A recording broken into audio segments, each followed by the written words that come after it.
Protocols, procedures went very well.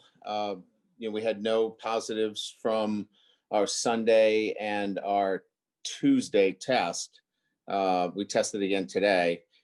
So obviously that's a great sign, right? You're on the road for the first time. You're in contact with people outside your bubble.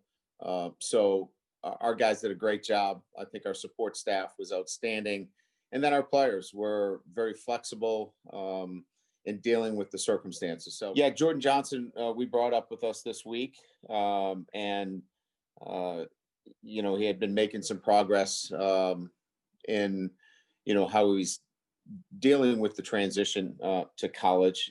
This has never been an issue of lack of ability. We knew of Jordan's ability. There are other things that are important here at the university, and we all know that. And so, he's been focused heavily on making the transition. The things that are really difficult are in the classroom, and he's made some progress enough that we brought him up, and he's a talented player. In the rotation, we'll kind of have to see how that goes. But I think that we all see that he's got the skill set.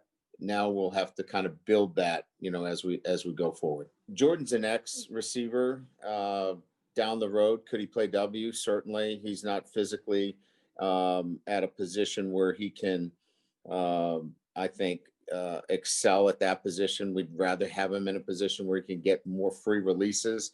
The W receiver gets a lot more press coverage than the X. And as a younger player, you would prefer much more free access, if you will. Braden had PRP. And that is a grade 2 injury when we use that procedure. And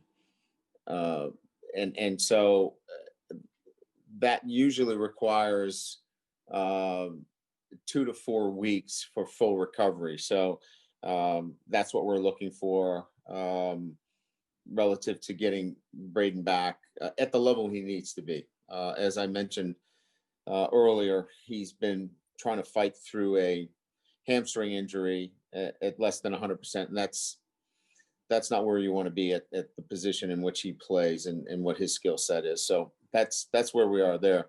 There are no other injuries to speak of from the Pittsburgh game.